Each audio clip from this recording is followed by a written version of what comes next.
Oh, I don't think you're going to get more than entries else. Enough! So thanks very much for coming to talk to us about Star Trek. What I was there any... Yeah, I got you. So Hobbit. The dragon. Voicing a dragon is okay, here we go. Do you remember your audition for Sherlock? I was just thinking, what a strange thing. I saw Sue Birchie on the front, at the front row just now. And it was at her flat that we first all met, or I met, Beryl, Mark, Stephen and Sue had this extraordinary reincarnation of Sherlock Holmes. And I mean, just the flip side of that, just very quickly, to see Beryl at the front of this incredible audience, it's quite a journey to have gone from that moment to this. It's insane, it's wonderful. But no, the audition itself was lovely. I was a little bit nervous, to the point that Beryl was offering so many cups of tea and biscuits to me that I thought she was playing Mrs. Hudson for the audition. And I just remember having a good time and being very relieved that Mark and Stephen seemed to find it quite funny the way I was reading the lines that they'd previously written. So it felt good, it felt really good, you know. And when I first heard about the idea, I knew that they were keen on me, but I didn't know who they were. Then I knew who they were. I knew it was Mark, and I knew his work from New Jersey, I knew all of Steve's work. My parents had been Catholic, so I knew the virtues as well about that in itself. And I thought, well, this is a great stable for what could be a very tricky idea. Why fix something that ain't broke? You know, Sherlock as it stands is a wonderful, iconic, incredible kind of work, Dolan has been embodied so successfully in the Victorian era for many incarnations before, so it better be good. And then I found out who it was involved. I thought it's going to be good, and I read the script and loved it. And yeah, we had fun in Belgium, and they seemed to like what I did, and I sort of moved off on my moped as it was then, thinking, yeah, this would be amazing if it worked out. And here we are.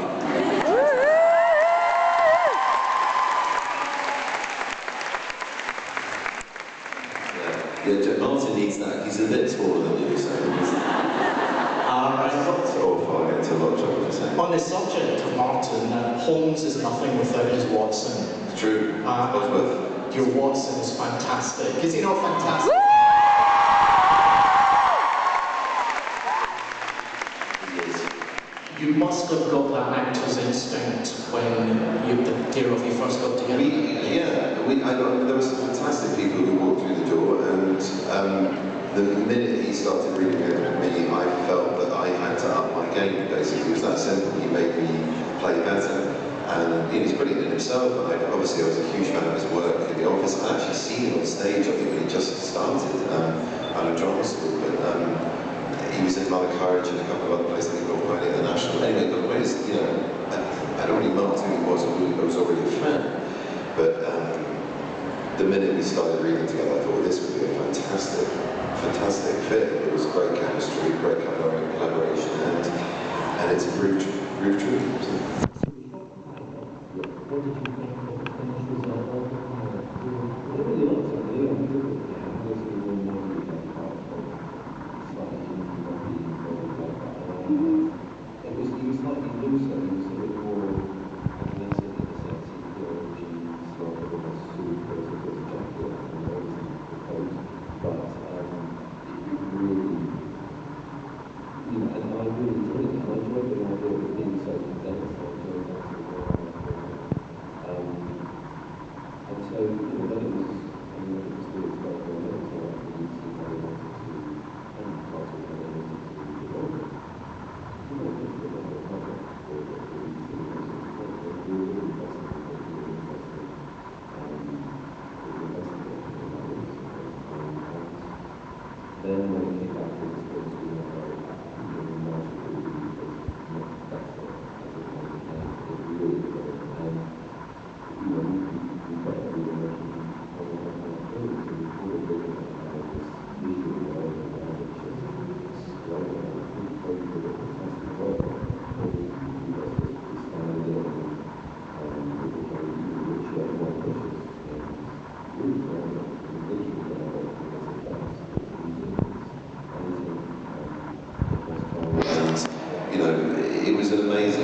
amazing evolution of it just there, and that seems to be the sort of standard we keep setting ourselves every time we tackle it. It's just to get better and better and better. So am I right in saying that Stephen said earlier that you shot your last story first? The echo survey, you have to...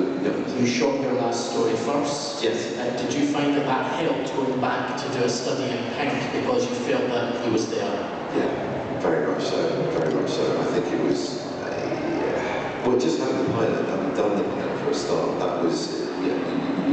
to get to play a lot of what you've established, but know that you can get it better, it's a huge gift for all of us, really, as actors anyway. And yeah, sometimes when we shot out of sequence of the next 3 series, it was tricky. But it's interesting. I found the transition from the first series to the second series difficult. The second to the third, even wherever we started, I can't actually remember what we shot at, but I felt comfortable the minute we were on set. But the first time after we'd been out of the gate, so to speak, and started, and it had had this reception and become this thing beyond our wildest expectations, it felt a little bit like I was acting opposite someone who I thought was really good as Watson in something I'd watched last summer. It felt very surreal. Already it had taken on a life, and it just felt a bit weird and difficult to get into. It was kind of the It was only a couple of days at the beginning of that shoot. It just took a bit of time to get on rhythm. Yeah, for it to come natural. Now I want to talk about your breathing techniques, because I've been revisiting every episode over the last 3 days, and you see pages of exposition without any full stops. No. How difficult is that? It's very difficult. Well, the difficult thing is learning it and getting it right and getting the detail right. And I have good days and I have very bad days. I think when it works, the physicality of it really feeds. You have to do it like that. You have to bring an energy and a focus mentally. So the thing of doing it all in one breath, kind of,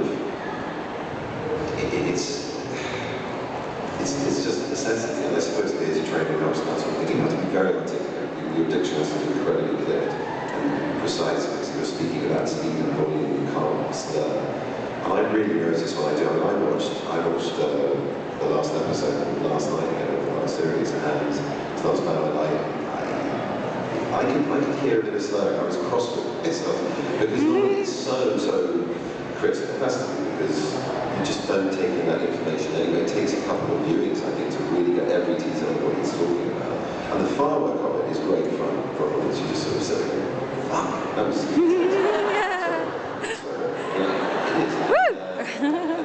sorry. My mum's not here, so I apologise to her. But yeah, I think it's just that thing of the immediacy of the fun of it and the ability to do that and sit there and audience go, that just happened, that's great. But then the great thing about all of these scripts and the detail within those productions, however spurious and fun and silly some of them may be, is that you really get it from repeat viewing, you really do. But you try to serve it up as it's something that people can get first time around. The best man speech, I have to say, was probably... It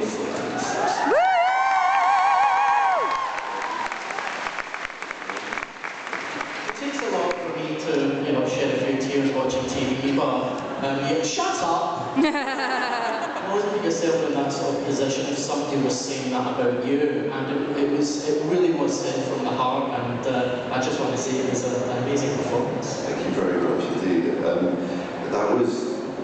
That was wonderful to do as well, because it was almost a weekend. It was about 5 days that we were in that green oratory sort of thing, like a conservatory in Bristol, and it was extraordinary because everywhere I looked there were these world-class actors, and I have to say the most extraordinary supporting artists that we had in as well for that whole scene, because I was basically doing it for 5 days. Not the same bit, we segmented it, because obviously once there were certain bits that flow, there were certain bits that needed complicated camera moves and cutting points, but it became almost like doing a one-man show to the most people audience, of people you know, and play characters as well, play characters with and in. And yet it wasn't this sort of solo flight, and I had to lock myself away. The cast was there together in Bristol, having a great time, and I just remember the first drink at the end of the week with all of them, just the relief of being a human being again. but the rewards of it were really rich, if slightly bizarre at times, you know, just slapping myself and having schizophrenic episodes of a little bit where I'm talking to Mycroft, or myself talking to Mycroft, or another mental sort of internal reel of film in my head, so to speak, and then slapping back into, no, sorry, that's it, but when, you know, coming back into being the best man again, that was hard to get right and really exhausting, but incredibly good fun, really fun to do. Jeremy Brett once said that if you met Sherlock Holmes walking towards him in the street, you would cross the road.